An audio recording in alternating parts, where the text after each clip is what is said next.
Hey everybody, I'm Lou. Welcome to my channel and welcome to this November 2023 forecast. So this is a general astrology and tarot card reading, and I do recommend that you watch for your rising sign first if you know it. Then you can watch your sun sign and your moon sign afterwards if you wish to do so, but the rising sign is going to be the most accurate. Also, please don't forget to subscribe to my channel. That really helps me and also helps me to continue to produce these forecasts down the track. Now, as always, I wish to acknowledge the traditional custodians of the land that I'm doing these readings on, the Gumbaynggirr people, and recognize their continued connection to their culture and country. I wish to pay my respects to the elders past, present, and emerging, and I recognize that this is and always will be Aboriginal land. Let's get into the forecast. Hello there, Taurus. Welcome to your November 2023 reading. I'm Lou, and I'm so glad you're here with me. Let's open up the reading with Death and Magic, Morgana. So this month we are in Scorpio season. At the beginning of the month we have the sun, we have the moon, with a new moon, we have Mars, we have Mercury, all in Scorpio. Okay, so there's a lot of Scorpio energy. That's your 7th house. So this is about your partner's past, present, or future partnerships. Okay, usually your intimate ones, but can also be business partnerships. So that's going to be the highlight of the month, the topic that you're relating to this month. But at the end of the month, everything will move into Sagittarius. So that's your 8th house, and that's the house of death and rebirth. So that's the interesting that this card has come out. I feel like it's talking about the end of the month. So on the 10th of November, Mercury will move into Sagittarius. Now, the interesting thing about that transit is that Mercury is going to, next month in December, will begin a retrograde. That will start in Capricorn, but will back into Sagittarius. So from the 10th of November until the 1st of December, we have this opportunity to look out for signs, look out for themes that are coming up that we'll be dealing with in the Mercury retrograde in December. So keeping an eye out for that. This is going to be about your perspective, your mindset around power and control, personal empowerment, and change, things changing, deaths and rebirths, things coming to a natural conclusion, a natural end, and new life coming up into your life, emerging in your life. On the 22nd of November, the sun will move out of Scorpio into Sagittarius, and then Mars will follow it on the 24th. And so that will initiate this death and rebirth energy for you. At the end of the month, on November the 27th, we have a full moon in Gemini. This is going to be really important, a really potent moon, okay? It's in your 2nd house. It's making an opposition to Mars, who will be in your 8th house, and is making a T-square to Saturn, who's in your 11th house. So there is going to be multiple facets of your life that do not connect well, do not come together well. That T-square, the opposition, it means that there is no agreement, right? So this moon is going to bring up emotional components within us, or emotional interactions, emotional exchanges where there is no or seemingly no way of reaching an agreement. So it's going to bring up discord, is what I'm saying. So that's something that will be a catalyst for change. It's magic. If you see here, the death and magic card here means that this is magical, but it may not feel magical as you're moving through it.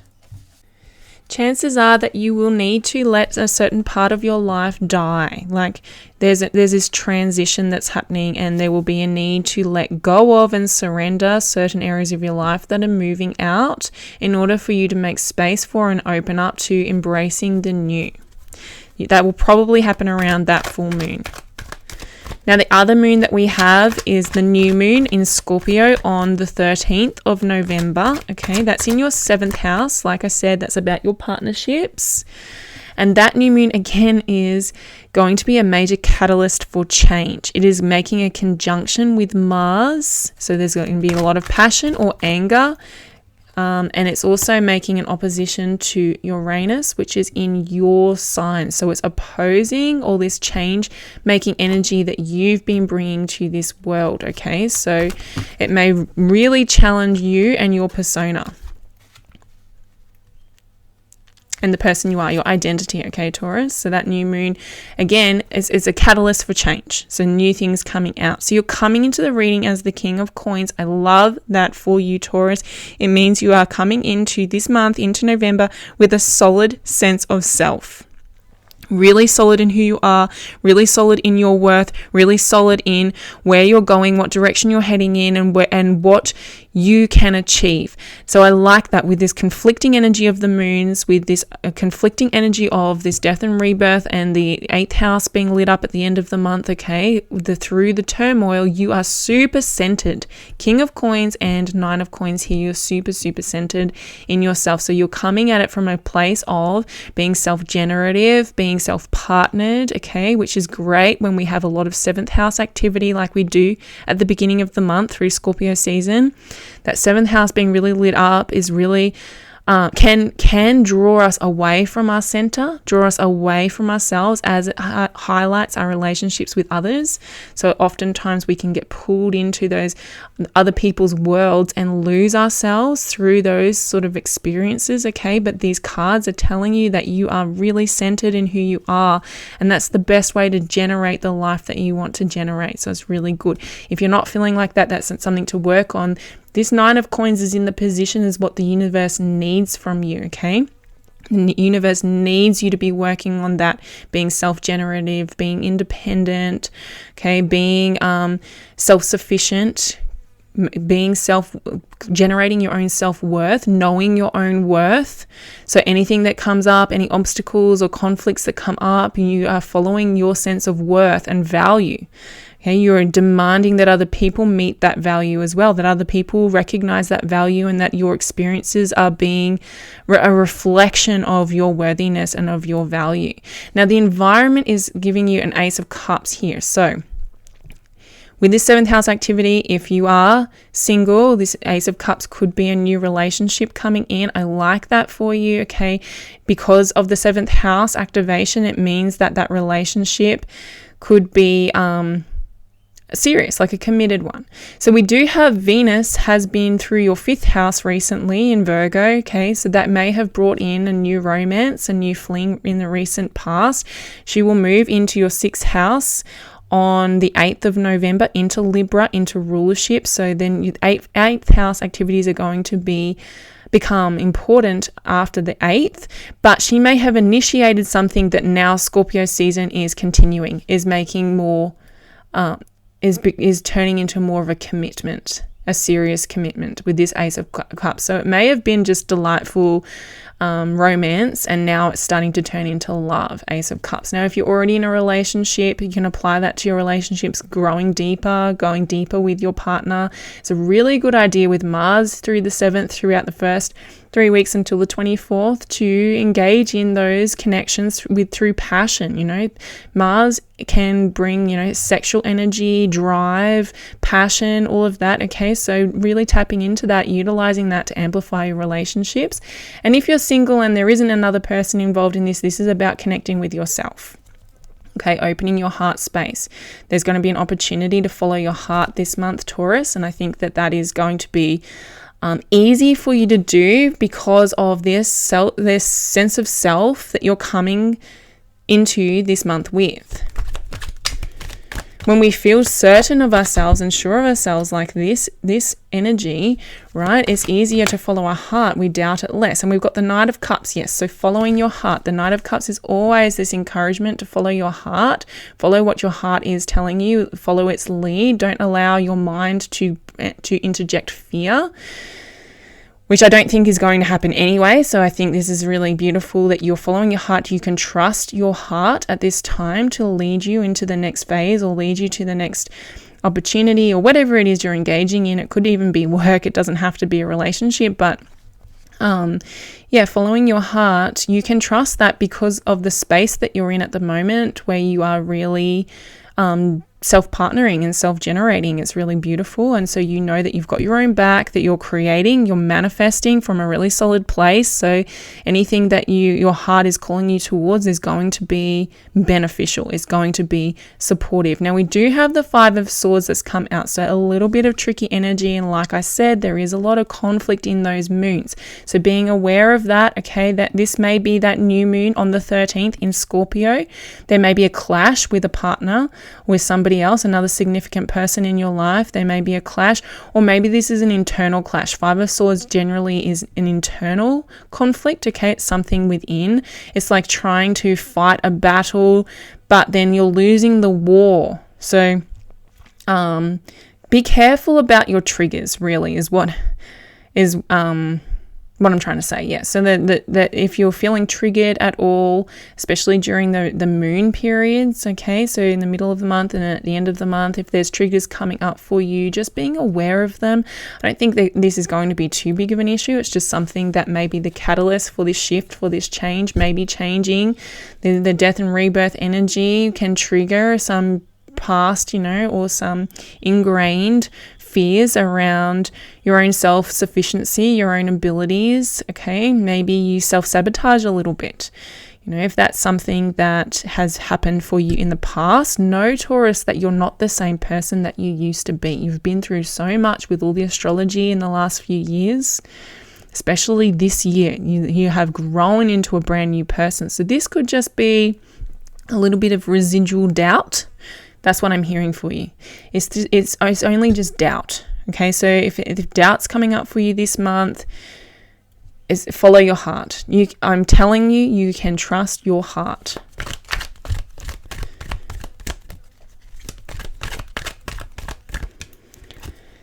And we have the moon in reverse. Really interesting. So what I like about that, and like I said, you can trust your heart, is that everything is clear. When the moon is in reverse, okay, when the moon is in the upright position, things can be quite unclear. They can be, it's like we don't have all the information, or there's things in the subconscious that we're ignoring. But when the moon's in the reverse position, it means that none of that is happening. So possibly there's past experiences that are making you doubt whatever this is, whatever this Ace of Coins is, Ace of Cups is. We have Ace of Coins on the bottom of the deck. Whatever your heart's calling you towards, maybe you feel a bit of doubt, like a shred of doubt, like I've done this in the past and it didn't work, or or maybe I'm not good enough, or maybe I can't do it, or I've never seen this before, whatever the doubt is that comes up, know that, or maybe you're feeling like you're being misled, know that you are not. It is clear. With the moon in reverse, what you see is what you get. You can trust your intuition. You can trust yourself, trust the decisions you're making. You can trust your heart. Your heart is leading you towards something really beautiful. Your soul is calling you forward. There is no ulterior motives. There's no hidden agendas. There's nothing of that here. It's all clear. It's all on the table. It's all there. The Ace of Coins and the Ace of Cups mean this is a fresh new energy. Like we said at the beginning, there's death and rebirth. There's a clearing out of the old to make way for the new. Okay, so there's an Ace of Coins, Ace of Cups, new.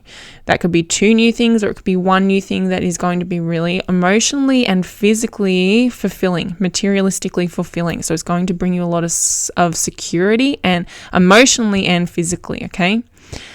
And there's no need to doubt it. This is truth.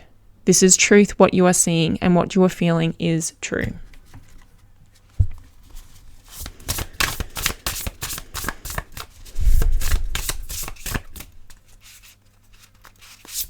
So we've got enter 1 foot forward, 1 step onwards. Exactly. See the full path. So moving forward, the only negative thing I see here, or the only disruption I see here, despite the fact that November is actually a very disruptive month in general for everybody, the only disruption I see here is a little bit of self-doubt, Taurus. So just moving forward with that trust is all that is required of you this month. So whilst I said with the moon what you see is what you get and it's all very clear, the long-term projection of this may not be clear. Okay, so this enter 1 step forward, 1 step onwards card really means that you don't have the full picture. So what I'm talking about with the moon in reverse that is clear is your heart's calling. So what you're feeling, your emotions, where your heart is drawing you towards, the change, the shift that is calling you forward, that is clear. There's no toxicity behind it. There's no like hidden motives or hidden agendas behind it. It is clear and you can trust it, although you don't have the full picture, which is why you're feeling doubt, because you can't see the outcome. You can't see the future. You can't look into the future where you don't have a crystal ball. So you can't say for sure that it's going to work out exactly the way you want it to. And it won't work out exactly the way you want it to. Okay, it never does. But what I'm saying is you can trust those feelings and follow them without needing to worry about anything. Those feelings are guiding you towards the exact place that you're supposed to be going. This is your journey, and to step forward and to follow it without fear is what's being asked of you throughout November, Taurus.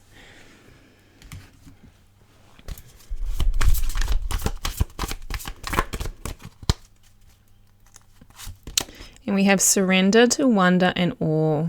Yeah, so if you're trying to calculate this, if this Five of Swords is trying to calculate the outcome, calculate the risk, being attached to expectations, okay, if you're trying to control, okay, so that 8th house, 2nd house axis that we move into at the end of the month with Sag season is all about how much we try to control our lives. So how much power we feel we have is going to be important at the end of the month and into December.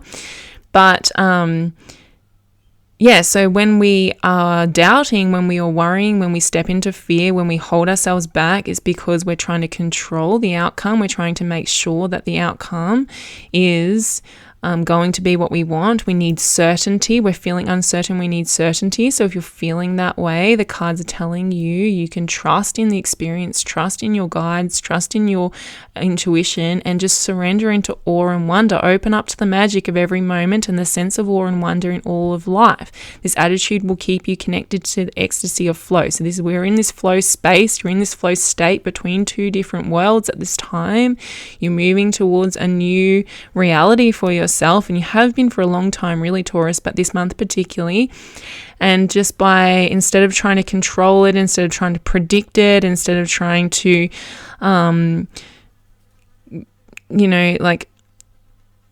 hold yourself back out of fear that it won't work or that you will be in a worse position than you were, just be like, wow, this is incredible. That kind of feeling it's like akin to gratitude, right? So gratitude is the best feeling you can tap into in order to manifest your life, in order to move forward and expand and grow. And that awe and wonder is pretty close to that gratitude, that sense of gratitude, because when you're in awe and wonder, you are feeling grateful for everything, right? So this is that step. Move forward, follow your heart, trust yourself, trust your guidance, and just tap into that gratitude for it all, for the grandness and the magic of the universe and how it all unfolds, because it does. The synchronicities, how things have had to fall into place in a certain way to get you to where you are right now, or to get you into where you're going in the future. It's like magic. Like we said at the beginning, it is magic. It's just that we forget that it's magic as we get older, and we forget as we become more adult and we start to categorize our worlds and try and adapt and fit into societies. We forget that it is actually all magic. This is all so much bigger than us, so much bigger than ourselves. And it's amazing, Taurus. It's so amazing. And that's what's possible for you this month. You're in such a good space to really take initiative and take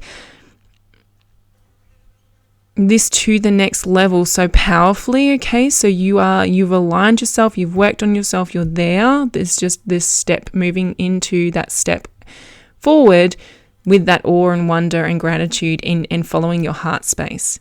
This is a really awesome reading for you, Taurus. I'm really happy for you this month. Thank you so much for being here with me. It's an absolute pleasure to read for you. I love doing it. Please remember to subscribe to my channel so that I can keep making these videos. And yeah, I'll see you next time. Take care.